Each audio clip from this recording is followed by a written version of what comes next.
My name is Mark, and I want to tell you a story that turned my life upside down. No, it's not another tall tale about $1 million falling on your head out of nowhere or an encounter with aliens. My story is much more down to earth, but no less exciting. It all began when I married Kate. She was and is an amazing woman, smart, beautiful, with a great sense of humor. I fell in love with her at first sight and didn't lose out. Our marriage could be called, if not perfect, then certainly very happy. But there was one thing that always bothered me. No, not her love for musicals or her habit of scattering socks all over the apartment. It was her mother, Anna.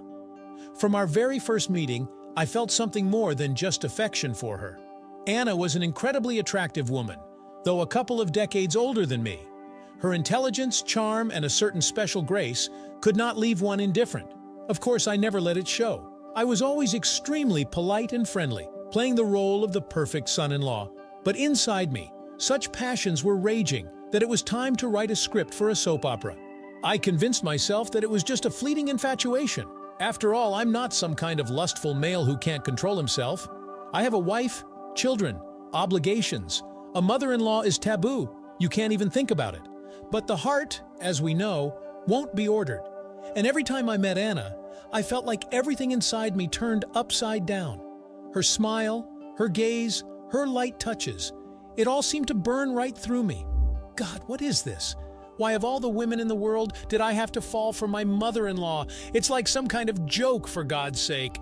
But jokes aside, it was getting harder and harder to keep my feelings in check, especially when Anna got too close, or when we were left alone, even if only briefly. At such moments, I would bite my tongue, afraid of blurting out something extra. I smiled like a fool and carefully averted my eyes. Anything not to give myself away, not to destroy the fragile balance that I managed to maintain. But it couldn't go on like this for long. Sooner or later, something had to happen. Some kind of sign from above, a turning point, a point of no return. And that moment came in the summer when Kate decided to visit a friend. Taking the children with her, she left for a couple of weeks, leaving me alone with work. And without knowing it herself, with a temptation that I could no longer ignore. The first days without Kate passed calmly. I immersed myself in work, trying not to think about my loneliness. Well, and about my mother-in-law, what can I say? Fortunately, the project was serious and required complete concentration. But in the evenings, left alone with myself, I couldn't get my mind off Anna. What was she doing now? Was she thinking about me? Did she miss me? Pshaw, what nonsense. Misses me? Yeah, right. At most, she'll remember a couple of times what a caring husband her daughter has, while watching her favorite melodramas and sipping chamomile tea. These thoughts made me feel depressed. I suddenly realized how used I had become to Kate's presence, to her voice, her laughter, even her eternally cold feet in bed. The house seemed too big and empty without her. Therefore, when one evening Anna's call came, I almost jumped with surprise and joy. I grabbed the receiver without looking at the number and heard her soft voice. "Mark, hi! How are you doing there without Kate?" Her tone was warm and slightly worried. "Oh, hi, Anna. Yes, everything's fine. Working a little." I tried to speak casually, although my heart was pounding like crazy. "Be careful not to overwork yourself there. You need to eat well. I know how you can wear yourself out," Anna said reproachfully. "Listen, why don't I drop by tomorrow and bring you some home-cooked food? I just cooked up a whole bunch." My mouth instantly went dry. Anna? Here? Alone with me? That's a recipe for disaster. But I couldn't refuse. First, I didn't want to offend Anna. Second, the prospect of spending an evening with her was too tempting, even despite all the risks. "That would be great, Anna. Thanks for caring," I squeezed out, mentally kicking myself. "That's great then. See you tomorrow, Mark. Don't be bored there." Anna said goodbye cheerfully and hung up, and I was left standing, staring at the phone and feeling everything inside me trembling with anticipation, and at the same time with fear. What if I can't restrain myself? What if I do something foolish that I will regret for the rest of my life? But there was no turning back. Tomorrow evening promised to be a turning point in my fate. It only remained to gather my courage and face it head on. The next day I was on pins and needles. I couldn't concentrate on anything, constantly glancing at the clock. Time seemed to drag on unbearably slowly, mocking me. By evening, I had worked myself up into a complete nervous breakdown. I changed clothes 5 times, not knowing what to choose. One shirt seemed too formal, the jeans too sloppy. In the end, I spat and settled on a simple t-shirt and sweatpants. After all, this is not a date, right? This thought made me feel a pang inside. What if... No, that's crazy. Anna just cares in a familial way, nothing more. No need to make hasty assumptions here. At exactly 7 o'clock, the doorbell rang. I started, smoothed my hair, and went to open it. Anna stood on the threshold, beautiful, smiling, with a large bag in her hands. "Hi again, and here I am, with treats." She winked slyly and went inside. She gave off a light scent of perfume and home baking. My mouth was watering, both from the smell and from the sight of Anna herself. Today she looked especially attractive in a simple but elegant dress. "Wow, looks like you've cooked for a month in advance," I whistled, looking at the containers Anna was putting out on the kitchen table. "What did you think? I know what a gourmet you are," she grinned. "Everything has to be first class so my son-in-law doesn't get skinny." I just smiled wryly in response. If only she knew what was really twisting my stomach. I doubt she would continue to joke like that. We began to set the table, chatting about this and that. Anna asked about my work, told me the latest news. Everything was so cozy and homey that I gradually relaxed. During dinner, we continued to talk, sipping wine. Anna's cheeks were flushed, her eyes sparkled. She was reminiscing about her youth, telling funny stories from her life. I listened, laughed, and felt my heart filling with warmth. And then David looked at me and said, "You in that dress are like Audrey Hepburn, only 1,000,000 times more beautiful." Can you imagine? Anna smiled dreamily, clearly immersed in memories of her late husband. But suddenly her face became sad, and tears appeared in her eyes. She fell silent, crumpling a napkin in her hands. "I'm sorry, I'm falling apart here," she muttered in a choked voice. "It's silly, it's been so many years, but it still hurts to remember." My heart ached. I couldn't bear to see Anna upset. I don't know how, but the next moment I was already sitting next to her and hugging her shoulders. "Hey, it's okay. It's normal to be sad for those you love," I said softly, stroking her back. Anna raised her eyes to me, full of tears and gratitude. Our faces were so close that I could see every vein in her iris. Time seemed to stand still. "Mark, you've always been so sensitive, so caring," she whispered, not taking her eyes off me. "You can't even imagine how much it means to me." The words that I had held back for so long suddenly spilled out on their own. "Anna, I've long felt for you. Something more than I should." That's it. The point of no return has been passed. Now she will recoil in indignation, slap me in the face. She will run out of the house, slamming the door. And she will be right.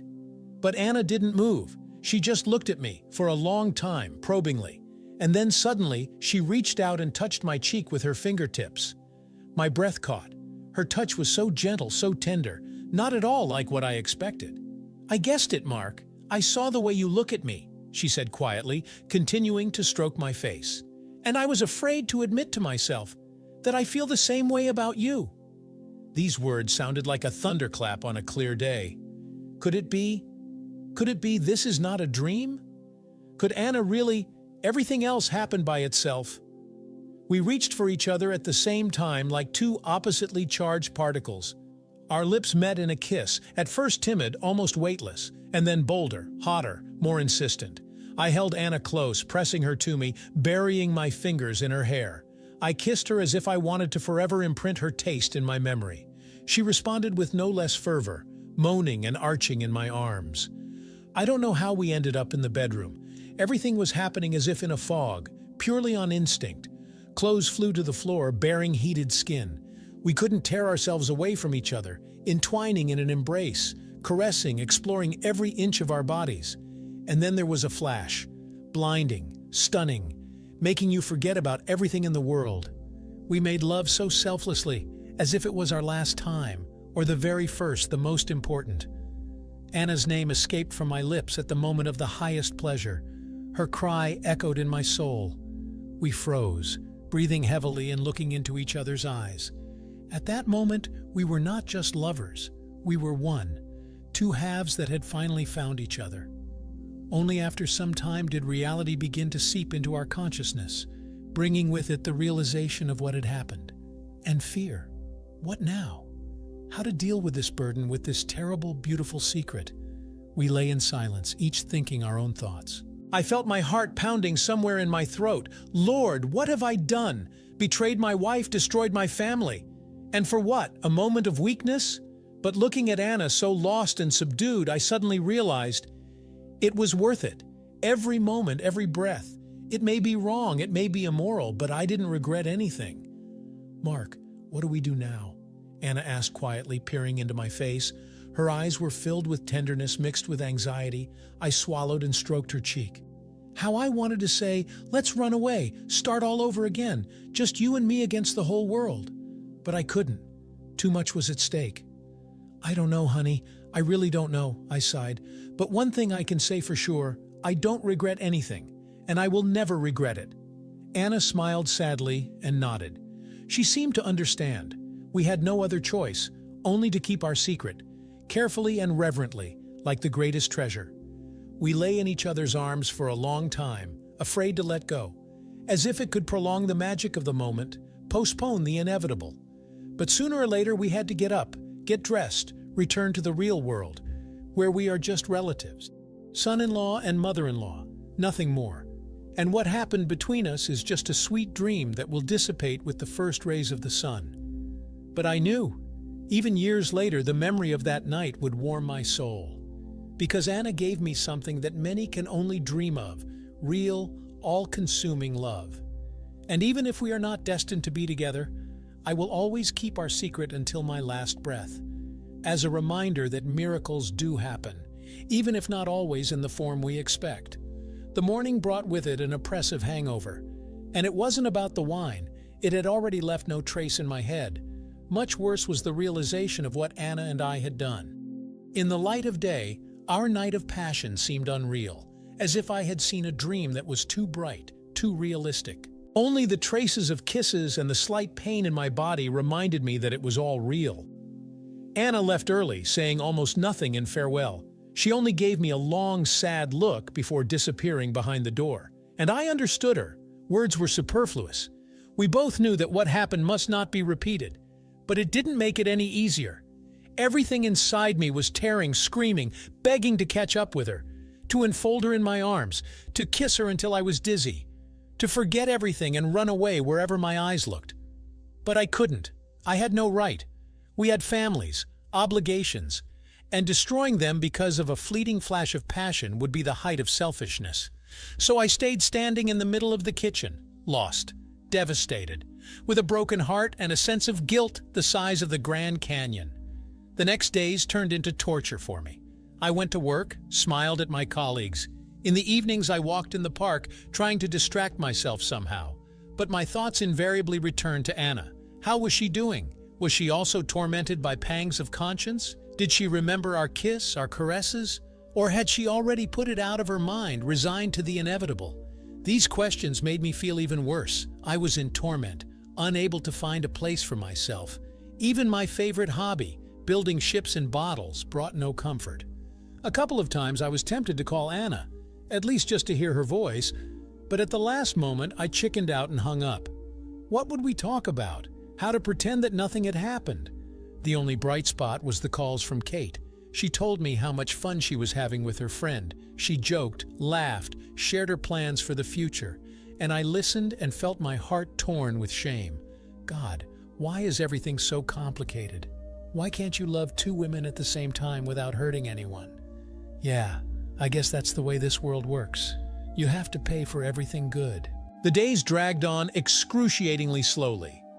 I was already beginning to get used to my split state. I learned to smile, to pretend that everything was fine. Although inside there was only a ringing emptiness, and only at night, left alone with myself, I could give free rein to my feelings. I remembered Anna, her touch, her breath on my skin, and I couldn't hold back my tears, from pain, from longing, from hopelessness. But what's the use of shedding tears? I had to somehow live on, to come to terms with the impossibility of our love, and to pray that no one would find out about our secret, for the consequences could be catastrophic. For everyone, For me, for Anna, for our families, and I could not allow the truth to come out. So when Kate returned, I greeted her with open arms. I hugged her, kissed her, told her how much I missed her, and I wasn't lying for a single word.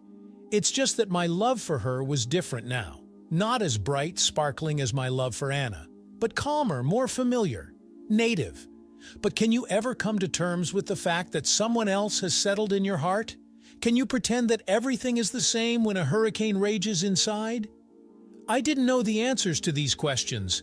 I could only hope that time would heal the wounds, dull the pain, smooth out the memories, and one day I would be able to breathe deeply without feeling the suffocating burden of our secret. And in the meantime, I had to learn to live anew. Day by day, step by step, with a smile on my face and a crack in my soul. Such was my new reality, cruel, unfair, but the only one possible. The next months blurred into one endless Groundhog Day for me. Work, home, family concerns. Everything went on as usual. Only now I no longer felt the former joy of the mundane. Anna and I carefully avoided each other. We met only at family celebrations and then only in passing. We exchanged polite smiles and routine phrases, as if there had never been that scorching night between us. But I knew nothing was forgotten. By the way her cheeks flushed when we met, by the way her breath caught when I accidentally touched her hand, by the hidden sadness in her eyes when we were left alone even for a moment. We both tried to keep our distance, extinguishing the sparks before the flame ignited, because we knew that a second time we would not resist. We would burn to ashes, incinerating everything around us. Kate, of course, noticed my condition. She asked if everything was all right. She hugged me at night, kissed me, whispered words of love. And I buried my face in her shoulder and said nothing, struggling with the rising tears. God, why did you send me this trial? What have I done wrong to be torn between duty and desire, between familiar happiness and mind-numbing, all-consuming passion? Sometimes I wanted to confess everything, to fall on my knees before Kate, to pour out my soul, to beg for forgiveness, to swear that I would never betray her again. But I couldn't. I was too afraid of the consequences. I cherished our family too much, even if it was now tinged with the bitterness of deception. So I continued to play my role, a loving husband, a caring father, and only at night, left alone with the ghosts of the past, did I give vent to tears and despair.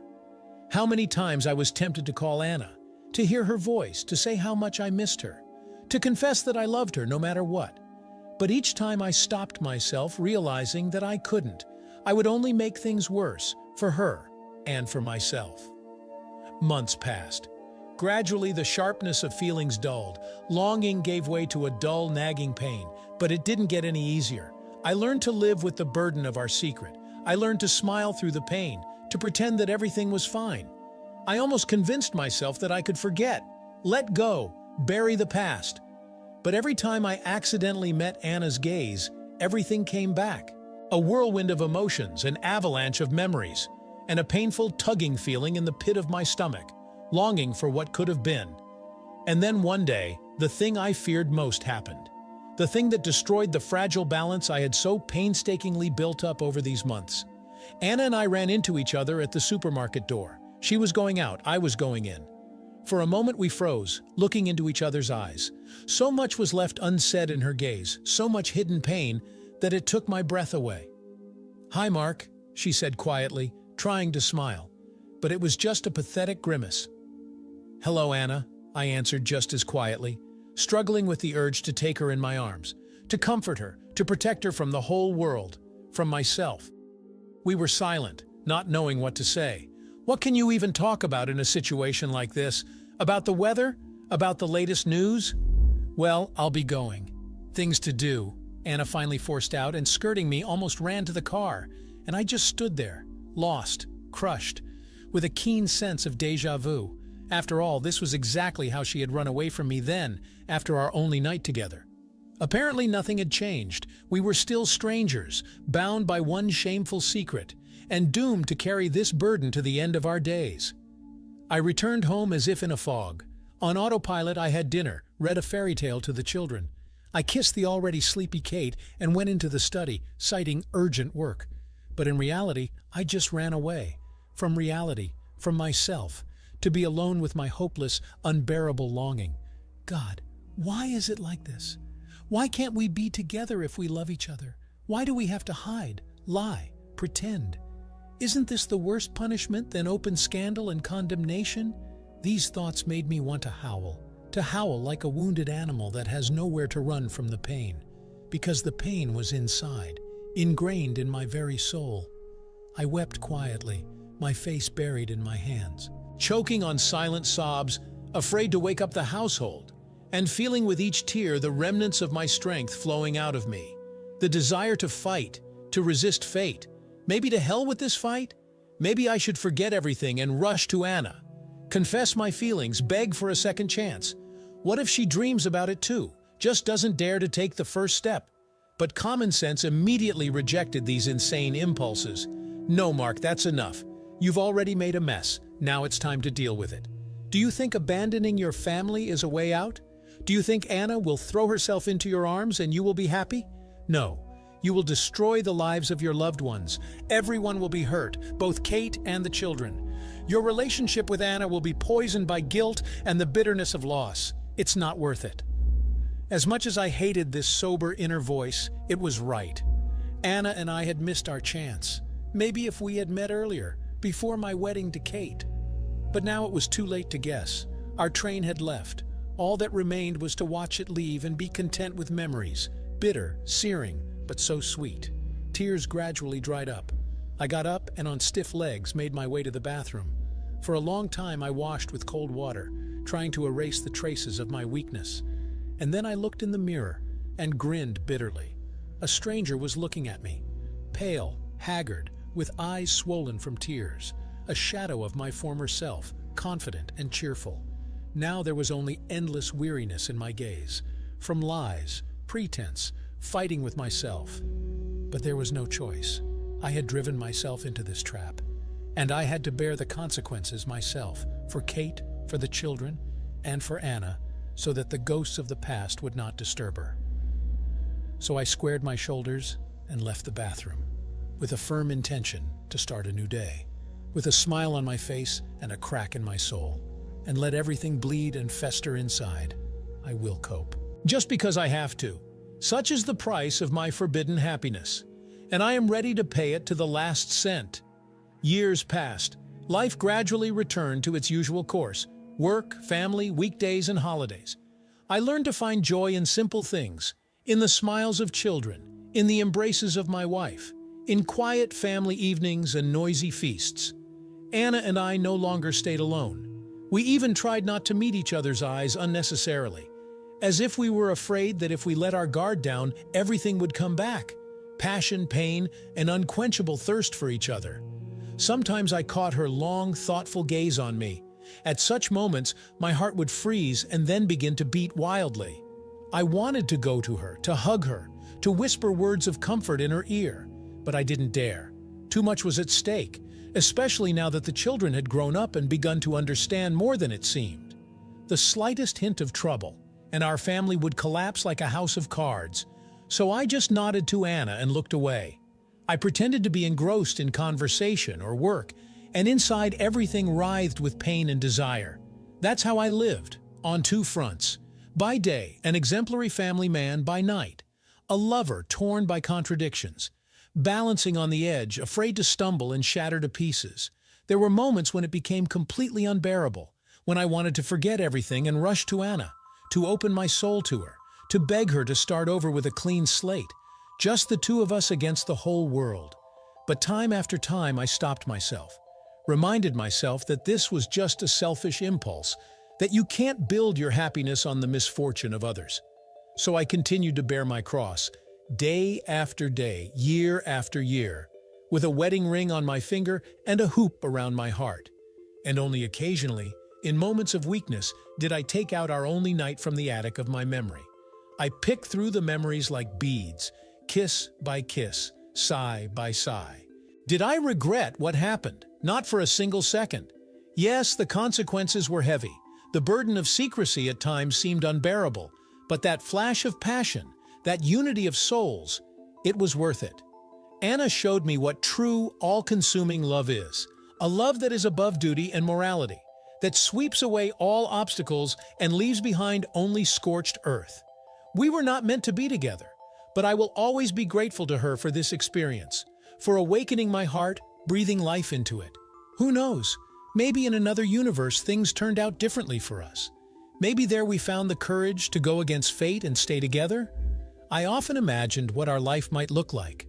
Lazy mornings filled with tenderness and laughter, long conversations about everything in the world, trips to faraway lands that Anna had always dreamed of visiting.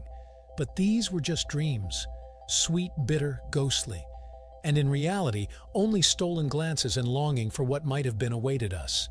And yet I did not regret anything, because I knew that our story, albeit short, was real, not made up, not sucked out of thin air. We loved, strongly, desperately, recklessly, and even if we are not destined to live this love to the end, I will always keep it in my heart, as a reminder that miracles happen, that behind the gray everyday life there can be a storm of passions, and that sometimes it's worth risking everything to know the taste of true happiness, even if only for a short while. Now, in the twilight of my years, I think more and more about Anna, about that unique spark that flared between us, and about how it forever changed my life. We haven't seen each other for a long time, ever since she moved to another state. Only occasionally did we exchange short calls on holidays. A voice on the phone, that's all I had left. But even through the static and distance, I felt that our connection had not been broken. It was still there, invisible but strong, binding us with an invisible thread through the years and miles. Kate doesn't suspect anything. To her, I am still the same loving husband I have always been. A little faded, tired of life, but still reliable and faithful. And that's good. I don't want her to suffer. I don't want to darken our relationship, already fragile and vulnerable. Let everything remain as it is. My secret, my pain, only mine. There's no need to share them with loved ones. This is my cross, my penance for a moment of forbidden pleasure. I will finish writing these lines and hide the notebook away, so that no one accidentally stumbles upon it, reads what is not meant for prying eyes. My confession, bitter and sweet at the same time. But even in my darkest hour, when loneliness and longing become completely unbearable, I will take it out. I will flip through the pages covered in my scrawling handwriting, inhale the scent of paper and ink, and for a moment, just for a moment, I will be transported to the past, to where Anna and I were young, reckless, and madly in love, where no one and nothing existed but the two of us. And even if that moment lasted only one night, I will be endlessly grateful to fate for it, for giving me the brightest, most real feeling in my life. Love that knows no bounds, a love over which neither time nor distance has power. That's what I will remember in my twilight years. That's what will warm my lonely heart and make my lips stretch into a sad but bright smile. Did you like this story? Let us know in the comments what you liked. Subscribe to our storytelling podcast. Also, don't forget to like and ring the bell so you don't miss more interesting stories. See you soon.